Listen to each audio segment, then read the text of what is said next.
Muy buenas noches y bienvenido a un nuevo programa de debate este día lunes 19 de septiembre.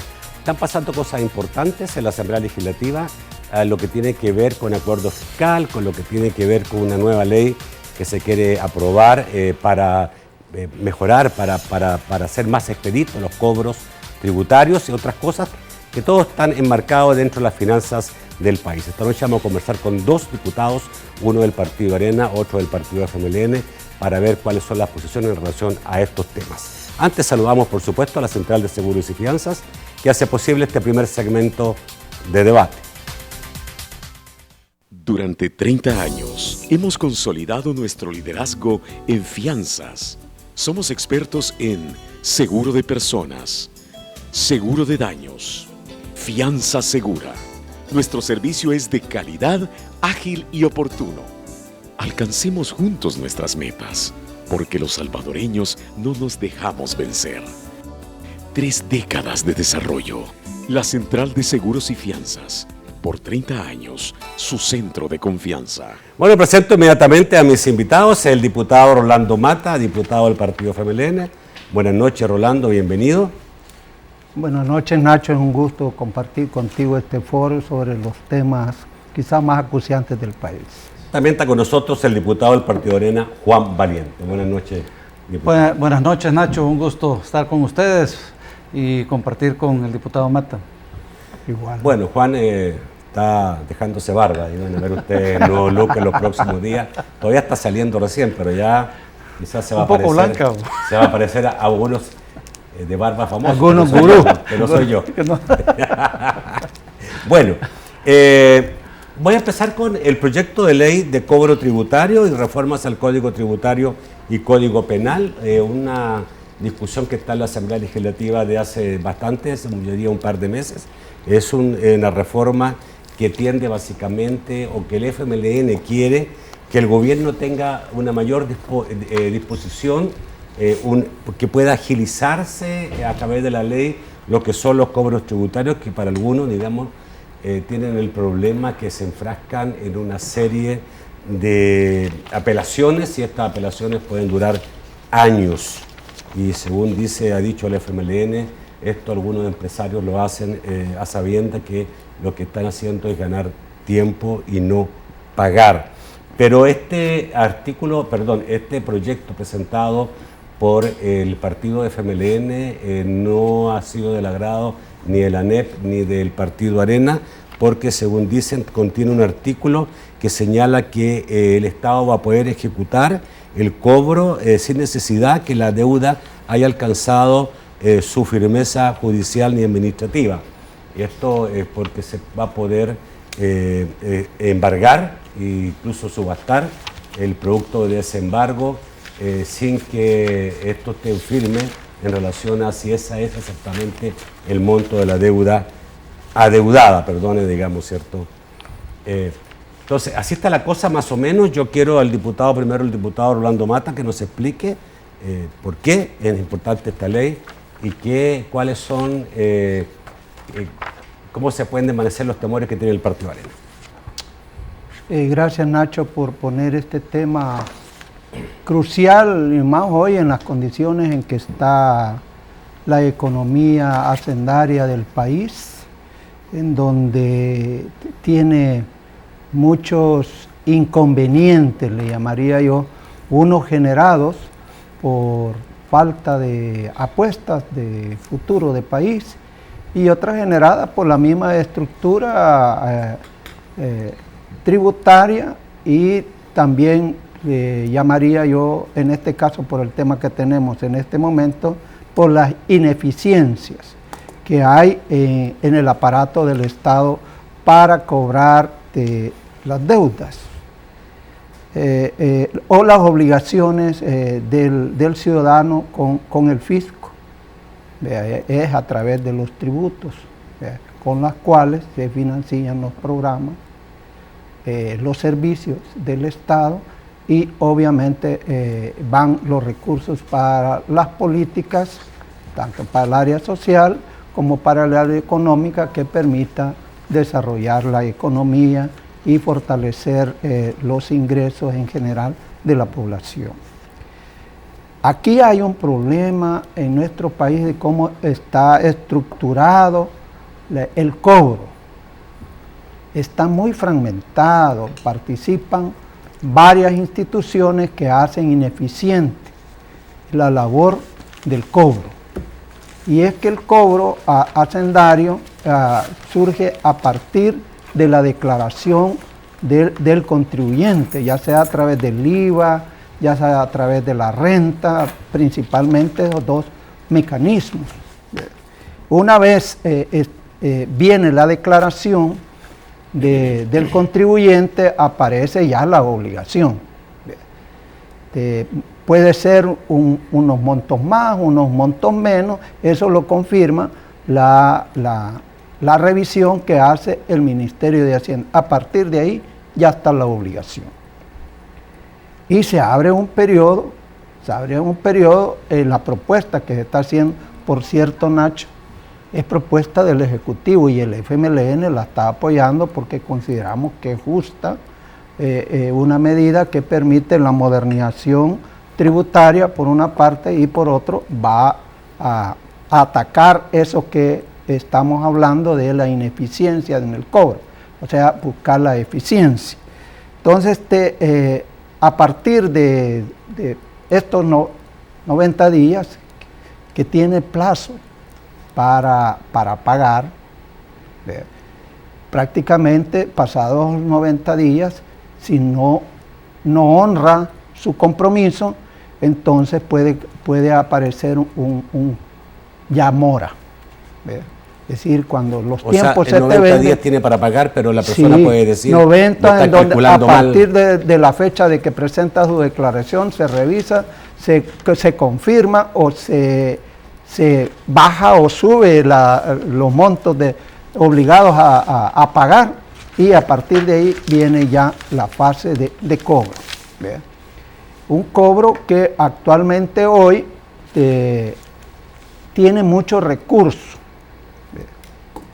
¿Cuántos recursos tiene? A ver, después de que pasa de esos 90 días y va a apelación, el primero pide apelación, que no está de acuerdo, y si no está de acuerdo pide una revisión, que significa fiscalización en sitio sobre no solo el documento presentado, sino que ir a la empresa a constatar si lo que todo está esto pidiendo... es parte del Ministerio de Hacienda. Es parte del Ministerio de Hacienda. ¿Cuánto puede durar este periodo dentro del Ministerio de Hacienda? Bueno, tiene un lapso que va entre 60 días.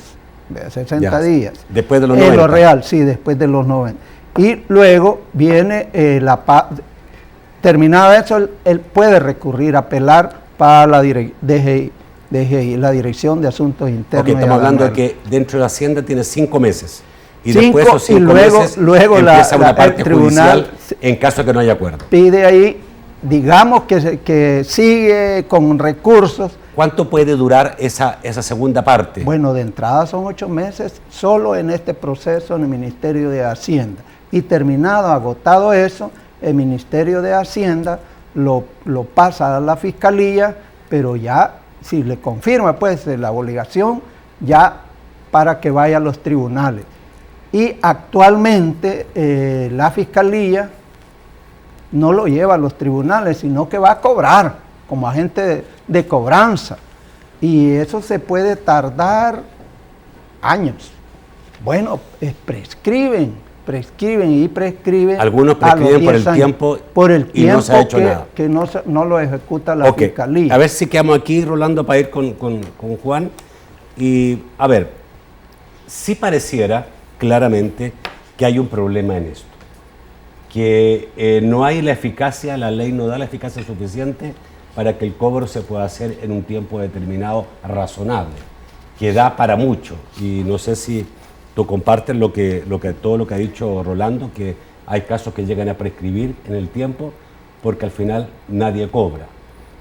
Y como sabemos que hay buenos empresarios y malos empresarios, porque eso hay que saber, hay que decirlo con toda honestidad, algunos se pueden aprovechar de esto. Entonces, ¿se hace necesario crear una ley, una reforma de ley? Bueno, nosotros la reforma de ley nos parece que para solucionar un problema crea problemas adicionales. La reforma presentada por el FMLN. La reforma presentada... Si hacemos abstracción de eso, Si hacemos abstracción de eso, la realidad, ¿hace necesaria una reforma de ley? Bueno, no, nosotros creemos que no. Sin embargo, si el problema es que el cobro de los impuestos se retrasa mucho porque el Ministerio de Hacienda no está de acuerdo con la declaración de los empresarios o de las personas naturales que en ese momento estén siendo afectadas, deberían partir de cobrar lo que se está reconociendo y quedar en pleito por lo demás. Bueno. Sin embargo, ahorita lo que el gobierno quiere es que la evaluación y la presunción que el gobierno hace sea la que vale sobre la declaración del impuesto previo a cualquier procedimiento administrativo que exista. Ver, por supuesto eso que lo puede hacer el ministerio hoy día, cobrar lo que ambos dicen, sí, por ahí vamos, cobrar esa parte y dejar el resto en disputa. Bueno, yo creo que es algo que deberíamos evaluar, en lugar de concentrarnos en un proceso que evidentemente lleva a conflicto y a enfrentamiento, porque precisamente los que tú mencionabas, tanto ANEP como otras instituciones han alegado el tema de posibles inconstitucionalidades que hay en las reformas, especialmente porque se da por deuda, digamos, deuda final, un impuesto que todavía está en discusión y en evaluación del mismo Ministerio de Hacienda, porque el Ministerio, para poder aducir el pago de un impuesto superior, tiene que ir a hacer la auditoría. Y entonces nosotros creemos que hay que agotar la instancia administrativa precisamente antes de ir a otras instancias, incluso para el tema penal.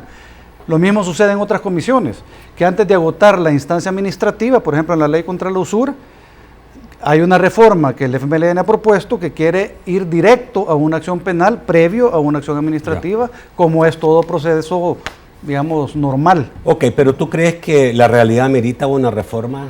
Yo creo que debe buscarse, no es tampoco que con esta reforma y con lo que se vaya a recaudar se solvente el problema del grave déficit fiscal, ¿verdad? Tampoco nos engañemos. Sin embargo, yo creo que hay que buscar efectividad en el cobro y el Ministerio de Hacienda tiene que tener herramientas para poder hacerlo. Sin embargo, una vez que aduce que la declaración del ciudadano o de la persona jurídica está, que no es conforme a derecho, entonces ahí es donde empieza el camino difícil, porque entonces tiene que demostrar que efectivamente hay un intento de defraudar al fisco. Sí, pero tú reconoces que sí se puede hacer algo. Yo creo que se podría hacer algo, por supuesto. A cobrar. Por supuesto. Voy al corte, volvemos rápidamente.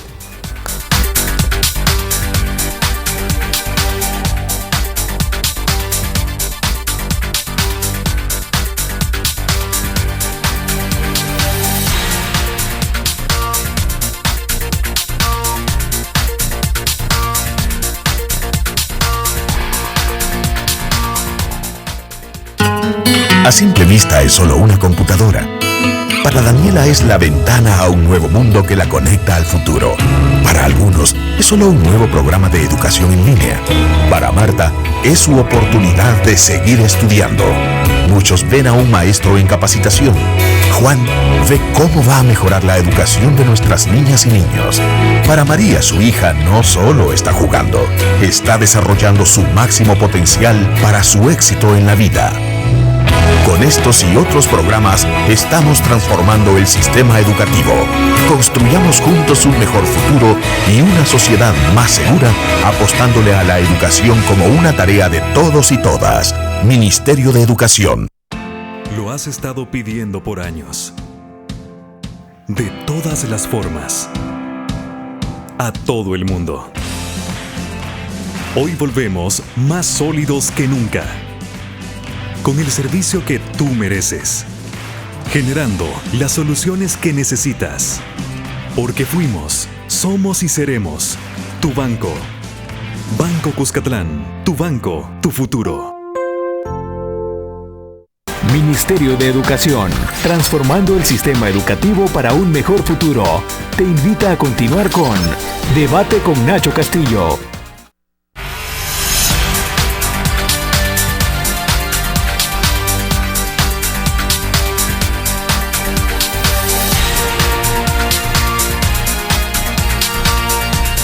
El segundo segmento de debate gracias a Banco Agrícola. Banco Agrícola, juntos por una banca más humana. creemos en el esfuerzo que día a día nuestra gente entrega para mejorar sus vidas, las de sus familias y su comunidad. Aunque el sol deje de brillar, nuestro inquebrantable espíritu nos mantiene unidos.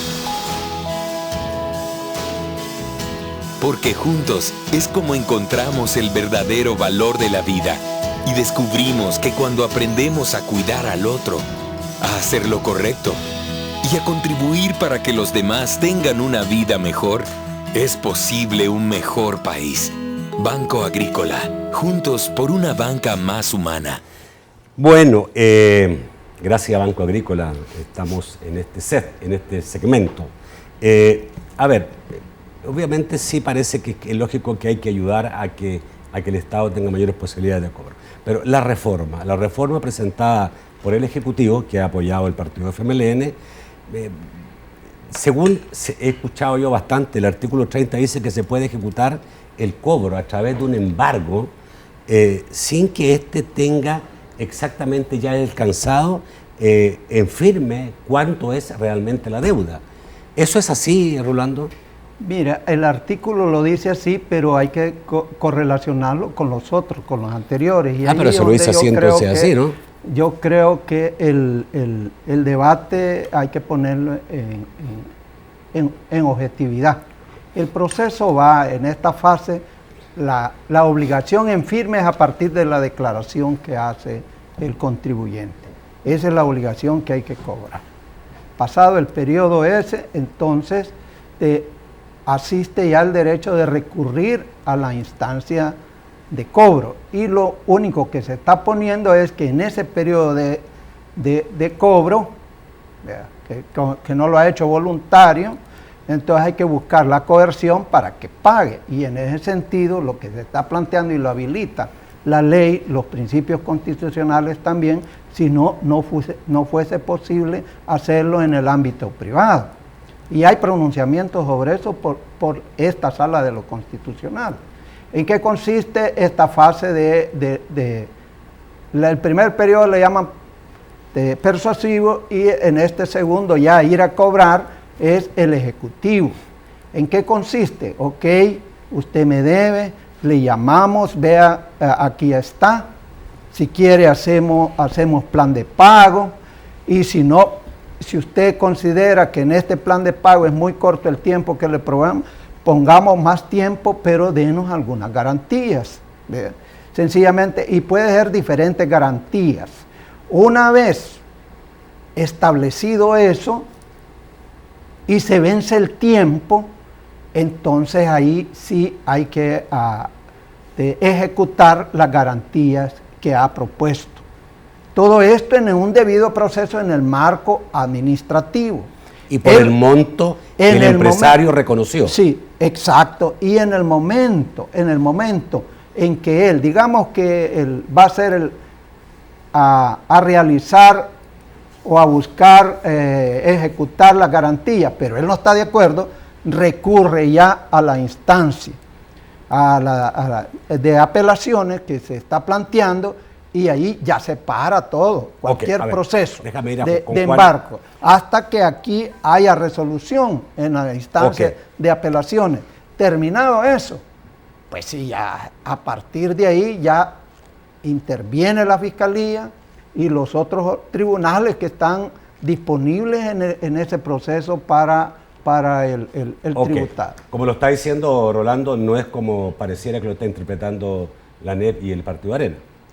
Pues parece que muchos abogados entonces leen mal las propuestas del FMLN, tal vez han estudiado diferentes leyes en distintos... No, él dice que en la letra así dice, pero es que lo importante de la reforma y de las leyes es que la letra refleje bien el espíritu de la ley. Entonces yo creo que aquí el tema es que si realmente lo que estamos buscando es resolver un problema de efectividad en el cobro del Ministerio de Hacienda, que haya apertura para discutir ampliamente el tema. De hecho, el diputado Rodolfo Parker en la reunión de la semana pasada quedó encargado de traer una propuesta que él creía que de alguna manera resolvía el problema constitucional y le daba más herramientas al Ministerio de Hacienda para que pudiera ser más efectivo en el cobro. Entonces, Lo que tenemos que decir es, bueno, ¿estamos buscando una salida a un problema o estamos generando innecesariamente enfrentamiento cuando hay soluciones a la vista? Tú dices, poner como está el artículo 30 terminaría seguramente siendo declarado constitucional por la sala. Por supuesto, o sea, no puedes poner en firme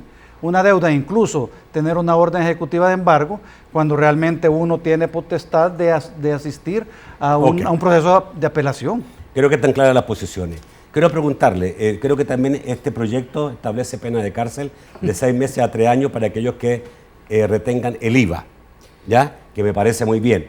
El caso de las AFPs y Seguro Social, que muchos no pagan en El Salvador, ¿también está dentro de este proyecto o no? En términos de articulación, la idea de beneficiar el cobro, sí. Pero no solo es la obligación, porque ahí viene el problema. No solo es el tema de que usted declaró y se retarda o no quiere pagar y espera que prescriba para no pagar nada. Porque aquí la cultura de los malos empresarios, porque hay que reconocer que hay empresarios muy honestos, muy honrados y cumplidores. ¿Verdad? Eso sí existe también. Pero los malos empresarios empiezan con buscar mecanismos jurídicos como eso de declarar en quiebra, cerrar la empresa, construir otra y seguir con el negocio. Y empieza de nuevo. Eso existe. Eso es la evasión. La evasión aquí es alta. ¿Verdad? Solo fíjate de que en los últimos, del 2000 al 2014, el porcentaje de evasión aquí ha sido, el 2000 fue el 42.4% de los ingresos corrientes. El 2001, 39%. Y así hemos llegado al 2014 al 31%. Bueno, y para este año los cálculos más conservadores dicen que la evasión llega al 30%, que significa algo así como 1.600 millones de dólares. Es alta. Entonces también esta reforma no solo hace, sino que también para tapar estas salidas que los vivos, ¿vea? Buscan para no honrar las obligaciones con los salvadoreños, porque no es con el Ministerio de Hacienda, es con los salvadoreños que faltan esos recursos. Va acompañado, y en ese marco es que se plantea que haya una reforma al Código Penal. O sea, no es en el ámbito de la ley del cobro administrativo, pero también está establecido dentro de la... Sí. ¿Y en qué consiste la reforma penal que se está planteando? Ya están las figuras delictivas ahí. Si lo único que está estableciendo son dos cosas. Uno, en la ley, en el Código Penal, dice que ahí la evasión es por los impuestos. Comúnmente los impuestos es todo aquello que nos obligan a pagar. Pero jurídicamente hay una distinción. Hay impuestos, hay tasas y hay contribuciones especiales. A todo eso se le llama tributos.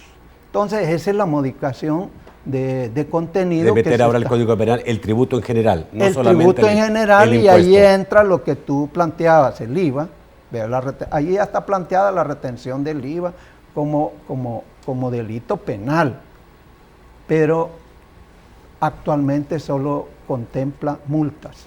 Y entonces consideramos que es importante porque la pena para disuadir esas conductas delictivas tiene que ser de tal manera de que no le permita a la gente continuar en esa conducta, disuadirla.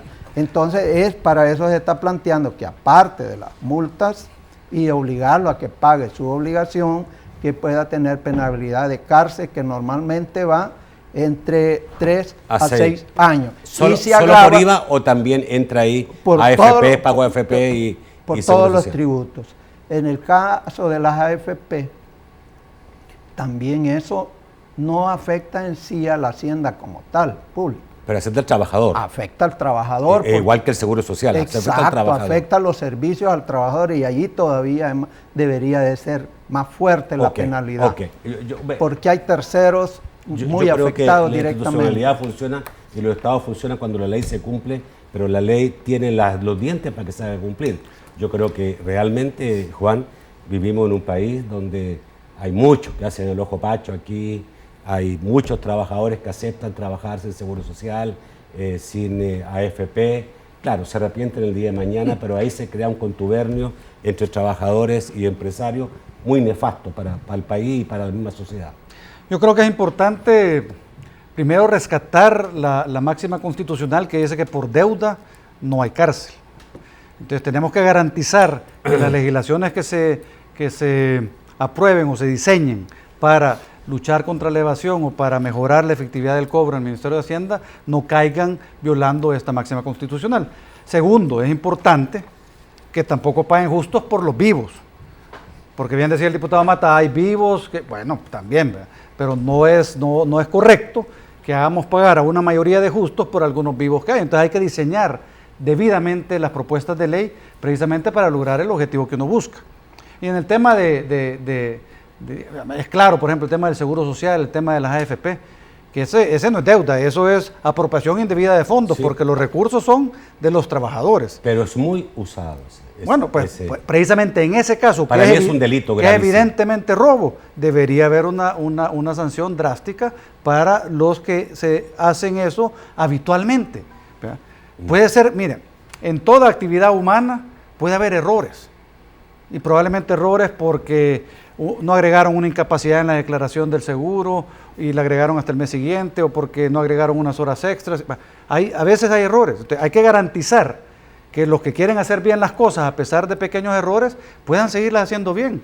Pero aquellos que habitualmente quieran hacer uso de recursos que no son de ellos, porque son de los trabajadores, pues no tenemos ningún inconveniente en que haya sanciones drásticas. ¿Y esos que lo hacen siempre mal? Yo creo que son amigos de algunos inspectores, porque no les pasa nada nunca. Es la habitualidad. No, sí, así es. ¿Ya? Sí, eso así es, Nacho. Mira, el fondo, primero aclarar que la deuda al dar la declaración y sentar la obligación y no la paga, eso es deuda. Y en ese sentido hasta el principio, pero aquí de lo que estamos hablando, estimados, es del delito de defraudación a la hacienda pública. ¿Y en qué consiste? Retener el pago del IVA. Eso es el consumidor lo da al fisco a través de intermediarios, llamémoslo así, pero el intermediario ni es de él, aunque tiene un beneficio porque hay un mes que le chinea ese dinero, ¿vea?, para sus operaciones, pero pasado ese mes tiene que declarar y entregar, ¿vea? Pero eso, también la evasión no es deuda, ese es delito, ¿vea? Y eso está, yo insisto, está en el 249 del Código Penal, eso ya está establecido y no está poniendo ninguna figura, lo diferente es la penalidad de cárcel y el agravamiento cuando hay reiteración, cuando es de un funcionario. Imagínate que para hacer todo esto de evasión, ahí participa el auditor, el contador. No sé si Juan, porque como es empresario, más de alguna vez ha oído ese chiste que dicen, que le dice el contador, ¿cómo lo quiere que se lo ponga? Pues, y le aplica la regla T. Va. Y también participa el abogado. Falsifican, dan la fe pública, y eso ahí tiene agravante también para eso, porque esos son los mecanismos con los cuales te permite configurar la evasión. Ahora, ¿no crees, Rolando, que así como habría que endurecer las penas y hacer que el pago sea efectivo y rápido, también se revisen algunos impuestos? Porque a algunas empresas sí les cuesta, digamos. No. Sobre las pequeñas y medianas. Es que a eso me quería referir. Sudan sangre azul, miren. Que cuando no es el arbitrio de Hacienda, cuando hay errores, en ese periodo inicial de la declaración y la revisión, allí se aclaran los errores. Pero error no es tirarse 10 años y no pagarlo. Esa es otra cosa. Esa es otra cosa. Pues ese es el delito a perseguir. Y miren, esta ley en todo caso se aplicaría al delincuente. A ver, o sea, tengo que cerrar el bloque rápidamente. Al que no quiere, porque el que es honrado, honesto y trata de hacer las cosas, puede cometer errores, no le va a aplicar. A ver, yo quiero cerrar este bloque e ir al próximo ya con otro tema, con lo que tú digas, digamos, en relación a la disposición del Partido Arena en realmente caerle al delincuente. O sea, al que realmente, tú me puedes decir, sí, pero está redactado de otra manera, pero en términos genéricos filosóficos, ¿hay que aplicar la ley al que no quiere cumplirla en materia fiscal? Por supuesto. Así como está la ley, no es cierto que va solo al delincuente, y ese es el problema. Y por eso no estamos de acuerdo el proyecto de reforma de la ley. Pero yo creo que debemos construir un proyecto donde efectivamente se ataque la evasión y se ataque al delincuente. Eso no hay ningún inconveniente. Y creo que diste una buena opción, creo que a lo mejor se yo va a terminar estaría de acuerdo. Discutiendo en la ley, mesa. El borrador, Nacho, se puede, y para eso está el borrador, se puede perfeccionar. Me están reclamando tiempo. Voy rápidamente al corte, volvemos rápidamente.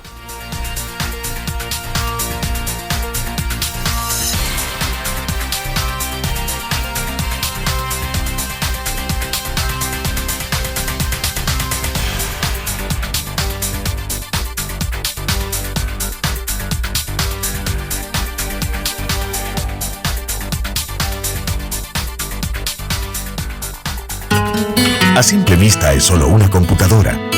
Para Daniela es la ventana a un nuevo mundo que la conecta al futuro. Para algunos es solo un nuevo programa de educación en línea.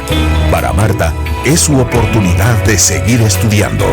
Muchos ven a un maestro en capacitación. Juan ve cómo va a mejorar la educación de nuestras niñas y niños.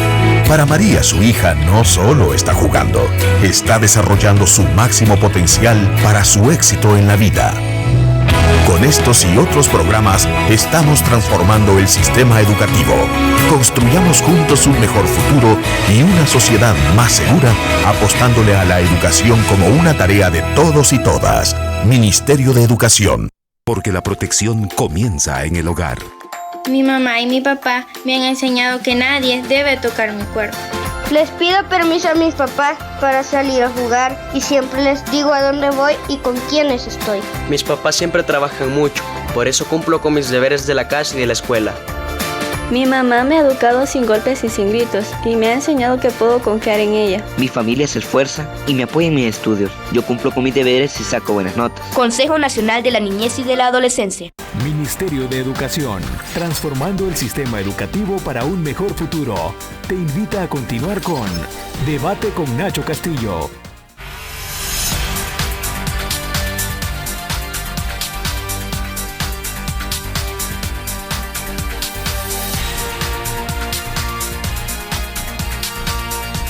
El tercer segmento de debate gracias a Sistema Fede Crédito.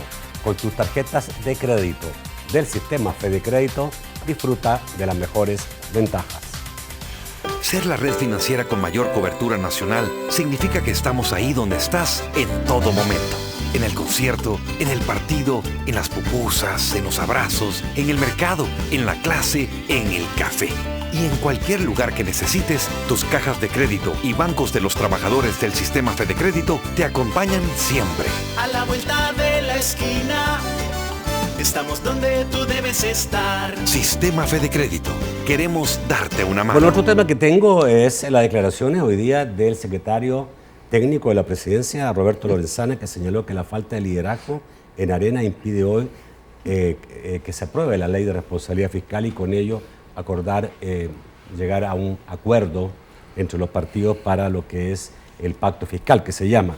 Dice que esta transición por la elección dentro del partido creó un vacío de liderazgo que impide tomar decisiones. Arena tiene, dijo, un discurso viejo y un discurso nuevo. Son enfoques contradictorios, dijo. Y que instaba a Arena a aprobar lo antes posible los 1.200 millones en bonos, porque el peligro está en no poder pagar a proveedores y pensiones del ITFA. Si no hay acuerdo político, no tiene viabilidad financiera el país, fueron las declaraciones del secretario técnico de la presidencia. Don Juan. Bueno, pues ciertamente no es falta de liderazgo. Nosotros desde el año pasado venimos advirtiendo el problema fiscal que se cierne sobre el país. De hecho, en marzo de este año presentamos una propuesta formal con varios puntos al presidente de la República para atender el problema fiscal. Y esa misma propuesta la hicimos del conocimiento nuevamente de la Comisión Negociadora para tratar de solventar este problema. O sea, que ya dejen de hablar de las elecciones internas de Arena, porque eso en nada ha cambiado la posición del partido. Que no digan que no tenemos liderazgo porque hemos hecho propuestas concretas. Lo que pasa es que quizás es irónico, pero no se sabe muy bien a qué está jugando el FMLN. Si ya sabíamos todos, desde un punto de vista técnico, desde el año pasado, que se cernía un problema fiscal, si ya sabíamos que teníamos grave situación fiscal en el mes de octubre, ¿cómo es posible que desde agosto, que supuestamente estamos en estas negociaciones, no se haya avanzado nada? Ha habido reuniones, ha habido discusión de temas, pero bueno, nos vemos este viernes, entonces la siguiente, bueno, el otro viernes, y no, este viernes ya no podemos, entonces, en agosto no podemos trabajar toda la semana porque no vamos a estar. Si hubiera prioridad y hubiera conciencia de la prioridad y el objetivo fuera solventar el problema fiscal, tendríamos sesión permanente, 8 horas diarias hasta sacar el acuerdo. No ha pasado y no es por culpa nuestra. De parte nuestra estamos listos para hacerlo de esa manera cuando el gobierno nos llame. Y no es aprobando 1.200 millones. No, y por supuesto que no es aprobando 1.200. Mire, los 1.200 millones únicamente va a servir para tapar el hueco que esa deuda ya existe. Y que no vengan a decir ahora que ya no van a poder pagar proveedores, si no han pagado proveedores en meses. Yo conozco gente a la que todavía se le debe de proyectos de infraestructura de hace 2 años. Y los proveedores del paquete escolar no nos dejan mentir si no les ha pagado. Entonces, ¿desde qué estamos hablando? El gobierno se ha estado financiando de proveedores desde hace meses, desde el año pasado. Y ha estado retrasando el pago para seguirse financiando del recurso de los proveedores. Y después hablan de otras cosas, pero ellos han estado abusando de los proveedores, usando recursos que debieron haberles pagado a ellos. Además, no han resuelto con la debida prontitud, ni siquiera no han dado una respuesta a esta propuesta, que digan, mire, el punto 1 no estamos de acuerdo, el punto 2 vamos a hacer A, B, C, D, E, el punto 3 lo aceptamos la mitad. No, ni siquiera eso. Si quieren que nosotros aprobemos préstamos, endeudamientos, bonos, para poder enfrentar la situación fiscal, tenemos que tener una conversación seria, técnica. Ok. Rolando.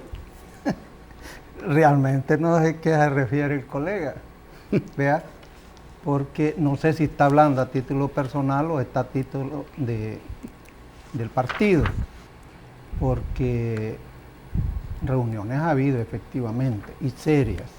Es más, yo creo que hay que decirle la verdad a la población. Se les ha puesto la sábana al partido Arena de todo la pormenorizado en detalle la situación de hacendaria del país y lo saben perfectamente. ¿Cuál ha sido la actitud? Conocer. Y bueno, ¿cuál es la propuesta? Y lo han dicho en público, los obligados a hacer propuesta es el gobierno, ¿ok? Se les ha hecho la propuesta y salen, por ejemplo, no exactamente lo voy a decir por respeto al acuerdo bilateral, que una vez consensadas las cosas se van a dar a conocer. Así que voy a usar ejemplos solo para plantearle a la población, a los estimados oyentes, de que no hay una seriedad, sino que es una maniobra lo que hay. Por decir, se dice, no, es que el déficit va a ser de 3% del PIB. Pues ellos dicen, no, hay que bajarlo al 1%. ¿Qué seriedad estamos hablando? El 1% del PIB actualmente, estimado oyente, significa 260 millones.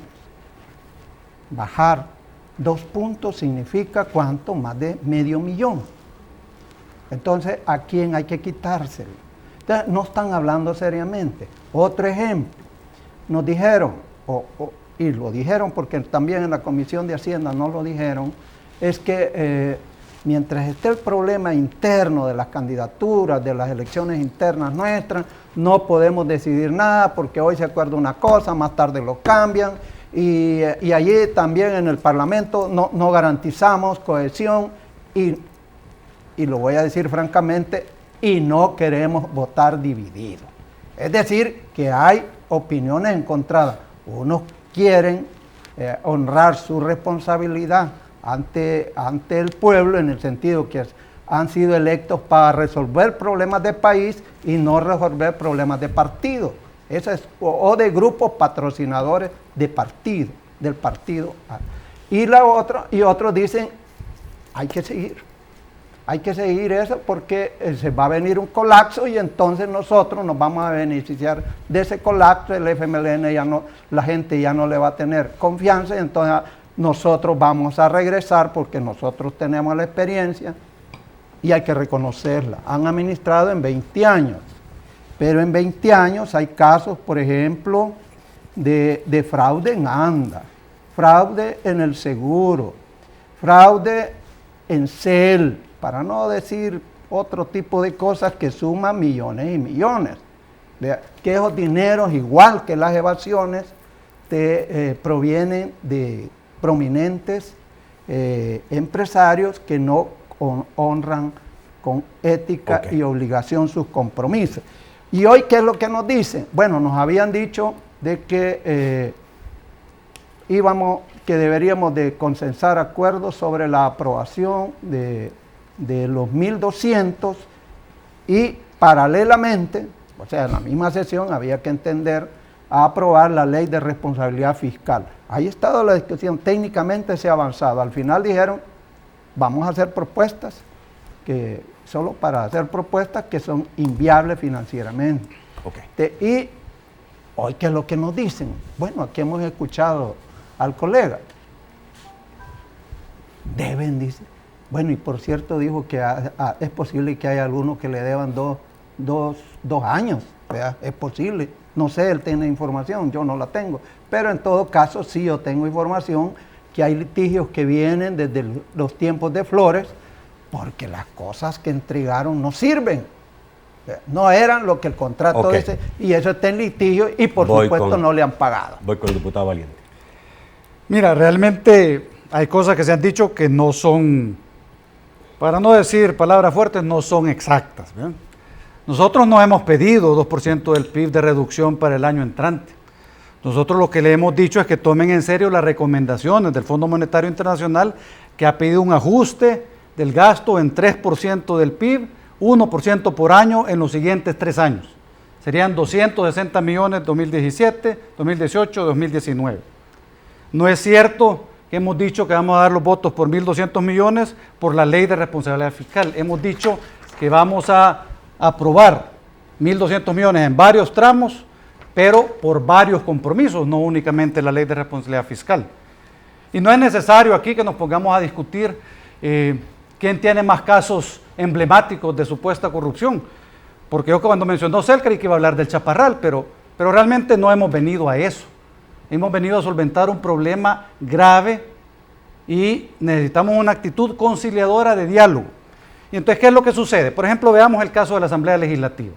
Se supone que estamos en crisis. Se supone que tenemos que bajar un porcentaje importante de gastos en el Estado. ¿Y cómo viene el presupuesto de la Asamblea Legislativa para el año entrante? Viene con apenas 1.5 millones de dólares menos de lo que se gastó este año. Una reducción de 2% del presupuesto de la Asamblea. Pero sin embargo se aumentaron los gastos en personal, en remuneraciones, $500,000. O sea que parece que para el FMLN y para la presidenta de la Asamblea no es suficiente tener 2,000 empleados, debemos tener más. Y el seguro privado de salud, que hasta el ministro Cáceres ha dicho que en todo el estado se revientan $50 millones en seguros privados de salud, en lugar de quitarlo, porque los funcionarios no hemos llegado a ser servidores públicos para tener seguros privados de salud, cuando usted, ciudadano, tiene que ir a la unidad de salud o tiene que ir al hospital general. No, eso no debería existir. Y sin embargo, ¿qué hace la Asamblea? Miren, ¿saben qué? Vamos a quitarle el beneficio de servicio internacional para maternidad. Por favor. O sea, le debería quitar al menos la internacionalidad a todo el seguro.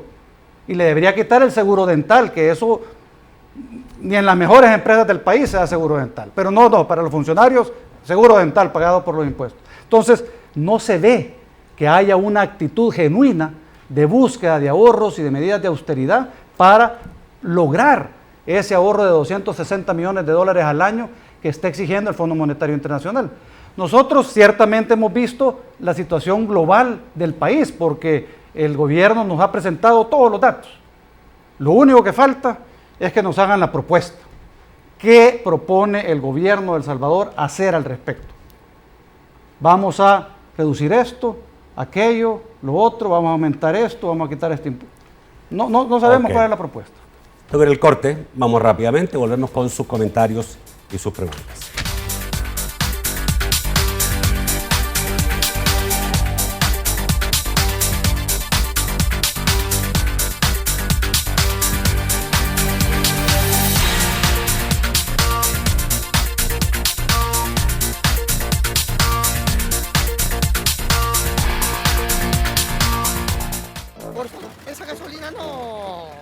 Los que sí saben de combustible huyen de la mala calidad. Por eso todos quieren ir a Alba Petróleos, porque solo nosotros podemos decir con orgullo que somos calidad 360. Desde la extracción, su refinación y traslado, su almacenaje, hasta que servimos el mejor combustible. Y cada etapa es controlada doblemente. Por eso, los que sí saben de combustible no aceptan otro. Alba Petróleos. Ministerio de Educación, transformando el sistema educativo para un mejor futuro. Te invita a continuar con Debate con Nacho Castillo. Durante 30 años hemos consolidado nuestro liderazgo en fianzas. Somos expertos en seguro de personas, seguro de daños, fianza segura. Nuestro servicio es de calidad, ágil y oportuno. Alcancemos juntos nuestras metas, porque los salvadoreños no nos dejamos vencer. 3 décadas de desarrollo. La Central de Seguros y Fianzas. Por 30 años, su centro de confianza. El Consejo Nacional para la Niñez y la Adolescencia, apoyando el Plan El Salvador Seguro, les invita a continuar con Debate con Nacho Castillo.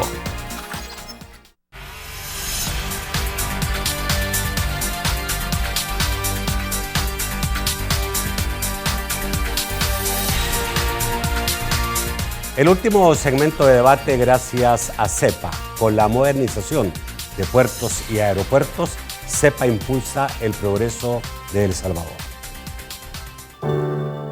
Cada vez que se abre una puerta en nuestros aeropuertos, pasan muchas cosas. Entran y salen miles de emociones. Las de los turistas que nos visitan por primera o por enésima vez. Las de los hermanos que se fueron y vuelven una y otra vez. Las de los hombres y mujeres que viajan por negocios. Cada vez que se abre una puerta en nuestros puertos, entran y salen toneladas de intercambio comercial. Toneladas de mercancías de empresas exportadoras e importadoras. Por eso en CEPA continuamos modernizando nuestros puertos y aeropuertos con el objetivo de consolidarnos como el líder en infraestructura logística de la región. Así entramos a una nueva era de progreso para El Salvador. CEPA, somos la puerta al mundo. Buenas noches, Francisco Bonilla.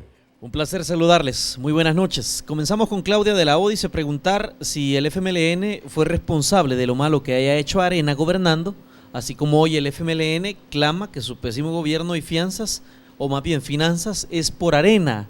Pregunta, dice Carlos Escobar, ¿en cuánto tiempo prescribe la deuda tributaria? Fernando Gutiérrez, exdiputado suplente del Partido Arena, dice, ¿y el FMLN hasta cuándo reconocerá que son pésimos administradores? ¿Gastan más de lo que ingresa? ¿Cómo se llama esto? Le pregunta diputado Rafael Tevez Rivas. Dice, el problema no está en el cobro, está en el número de contribuyentes, ya que el 70% es informal y no tributa. Dice Lili, el problema es la sala de lo contencioso. En el proceso administrativo se tarda hasta 8 años en resolver como último recurso. Dice Conceptos de Libertad, hay ineficiencia en el aparato del Estado para gastar el dinero que cobran. derrochadores empedernidos. Guillermo Rivas dice, si el procedimiento de cobro es tan complicado, para hacerlo efectivo, hagan un procedimiento simplificado, es tener voluntad. El expresidente de la ANEP, Jorge Dabú, dice, el problema no es fiscal, están enfocados en efecto y no en la causa. El problema es el modelo fracasado y trasnochado que implementa el FMLN. Juan Cabrera dice, ¿por qué con el crédito fiscal compran hasta la comida del chucho? ¿Por qué no delimitan eso así como el subsidio? Dice Juan Cabrera.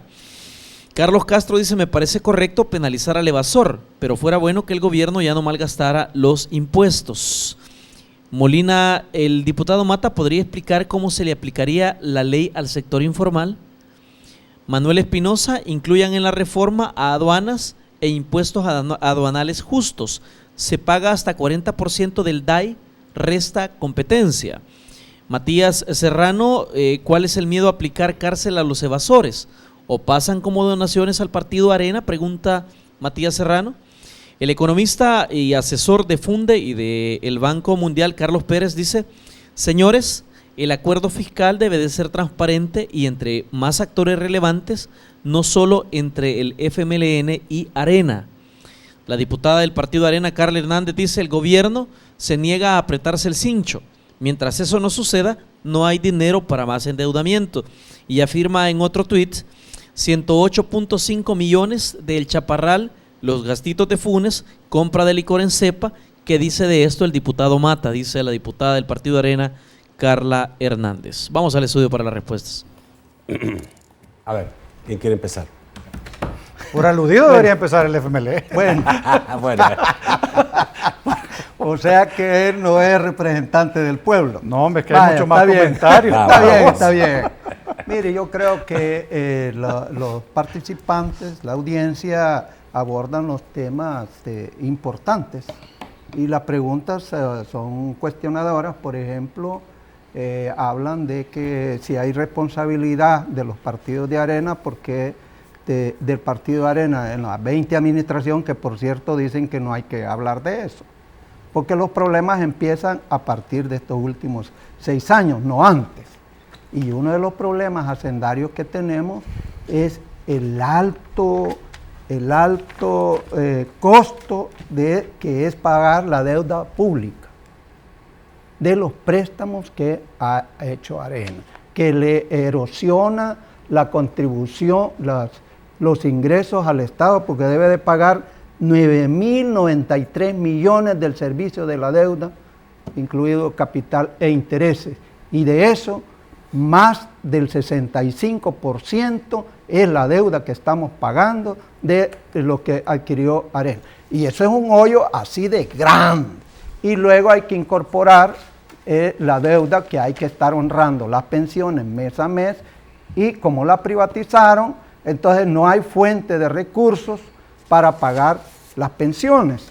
Y eso lo está pagando, todo el contribuyente está pagando. Entonces ese es otro gran hoyo que está por ahí, ¿vea?, de las administraciones. Ahora, dicen que ¿por qué hay desperdicio? ¿Son malos administradores? Bueno, yo me preguntaría si haber reducido la desigualdad de ingresos, en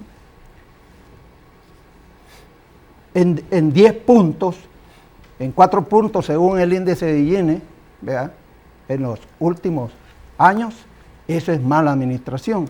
Si es mala administración, estar invirtiendo en la pobreza, que se ha reducido del 40% que lo entregó Arena al 31%. Si eso es mal inversión, porque ese es producto de la inversión de los programas, de la política de inversión social en educación, en salud. También se ha reducido en el alfabetismo, y nuestro colega acá es uno de los más preocupados por el tema educativo, y debe saber que se redujo al 10%, 7 puntos. Y hoy tenemos un promedio de 7 grados, y eso no se revió así. También, no sé si es desperdicio, el que haya bonos en el área de salud y en educación para las familias más vulnerables, que se haya alcanzado, es cierto que no está la gratuidad en el 100% de los medicamentos, pero se ha elevado arriba del 80% que antes no estaba, igual como el acceso y ampliación a la salud gratuita y ampliación de su cobertura. Si eso es mala administración, por favor. Sí, igual está con la inversión de los grupos más vulnerables y la inversión en los programas Ciudad Mujer. Es decir, a mí me parece de que a eso le están llamando mala administración. Y yo entiendo, pues, porque en definitiva toda esta inversión social ha ido a beneficiar y a dinamizar a la pequeña y mediana empresa y no a los grandes consorcios que hoy son internacionales, que antes acaparaban la inversión del Estado. También hay sobre el tema de Coquito, como le decían al señor Dabú, al expresidente de ANEP, él dice un modelo fracasado. Sí, miren, y lo voy a decir como FMLN, si aquí tenemos el modelo económico neoliberal, no hemos hecho ningún cambio. Gracias por decirnos que esto está fracasado, eso es lo que queremos transformar. Y por último, este cobro administrativo, el sector informal no se le puede aplicar, pero el esfuerzo es cómo se crean los mecanismos, las condiciones que permitan que estos negocios puedan establecerse no solo en términos jurídicos, sino que en términos económicos, en la formalidad que el sistema económico funcione para ellos. Ok, Juan. Bueno, empezaré diciendo que parece que el diputado Mata no estuvo muy atento a lo que decía en las redes sociales. Realmente, para todos es evidente que este gobierno no ha sabido administrar los recursos del pueblo. Miren, el gobierno de Arena entregó la deuda pública cerca de 11,000 millones de dólares y actualmente está en cerca de 17,000 millones de dólares. O sea, son un incremento de 6,000 millones de dólares, más del 50%. Ha crecido en este gobierno, ha tenido más recursos incluso, porque se han endeudado más. Y a pesar de haberse endeudado más, no pueden manejar adecuadamente las finanzas. Este año, ahí por el primer trimestre, tuvimos que sacarle las castañas del fuego porque no tenían ni siquiera para pagar las pensiones del IPFA. Y no que el presupuesto estaba balanceado y estaba financiado e incluía todos los gastos. Pues no tenían para pagar las pensiones del IPSA. Tuvimos que autorizar una deuda adicional de 37.3 millones de dólares para poder pagarlo del IPFA. Ahora dicen que en octubre, el 9 de octubre, podemos caer en impago si no les damos 71 millones de dólares adicionales. Miren, realmente lo que sucede es que no podemos empezar una negociación si no hay un reconocimiento claro de la situación que estamos enfrentando. Todos los técnicos se los han dicho, bueno, a excepción de Vilanova, que es técnico de ellos, pero el Fondo Monetario Internacional se los ha dicho. Les ha dicho, es necesario contener el aumento de los salarios. ¿Saben cuántas plazas nuevas hay? Hay cerca de 45,000 nuevos empleados públicos. Quitémosle los empleados de calidad, policías, docentes, trabajadores de la salud. Quedarán cerca de 25,000 adicionales. ¿Y sabe cuánto suman esos 25,000 adicionales en el presupuesto nacional? Cerca de 450 millones de dólares al año. 450 millones. Y entonces no es sorpresa que ahora venga el Fondo Monetario y les diga, miren, hay que contener el aumento de los salarios, mesurar la contratación de plazas, reforzar los problemas presupuestarios y una estrategia de manejo de personal. Es evidente que hay temas que no los quieren enfrentar y mientras no los quieran enfrentar no podemos avanzar en esta discusión. Y atendiendo a lo que decían los ciudadanos, para acelerar lo de la Sala Contencioso Administrativo hay que revisar los procedimientos administrativos de la Corte Suprema de Justicia. Hay propuestas en la Asamblea Legislativa y no le hemos dado la prioridad necesaria. Hay que, por supuesto, revisar los impuestos directos para garantizar la competitividad y de parte de Arena no hay ningún problema en castigar a los evasores. Y es más, Una vez que logremos solventar este tema de la situación fiscal, en lo que debemos concentrarnos es en cuáles son los gestores de desarrollo, porque lo único que nos va a sacar adelante es si logramos pasar de este desarrollo miserable que tenemos a llegar a un desarrollo donde podamos tener servicios para todos y desarrollar un país de primera para todos. Muchísimas gracias a ambos diputados. Creo que es importante estos temas tratarlos como lo estamos tratando nosotros, de cara a ustedes y ustedes participando con sus preguntas, siempre pidiendo disculpas a quienes no pudimos leer sus preguntas. Son muchas más de la capacidad que tenemos de leerlas todas, pero creo que de alguna forma los invitados esta noche han dado respuesta casi a todo lo que ustedes estaban queriendo preguntar. Voy a saludar también, aunque sea al cierre, a quienes nos ven todos los días a través del internet mediante la página laprensagráfica.com. Saludos a todos que nos ven en cualquier parte del mundo. Muchas gracias, Rolando. Gracias. Muchísimas gracias. Y muchas gracias, Juan. También, lástima que el tiempo siempre... Voy a tener que invitarlos de nuevo, porque creo que este tema es tremendamente importante. Muchísimas gracias a ambos. A usted, amigo televidente, muchísimas gracias por su sintonía. Los espero mañana a las 8 de la noche en un nuevo programa de debate. Que pasen muy buenas noches.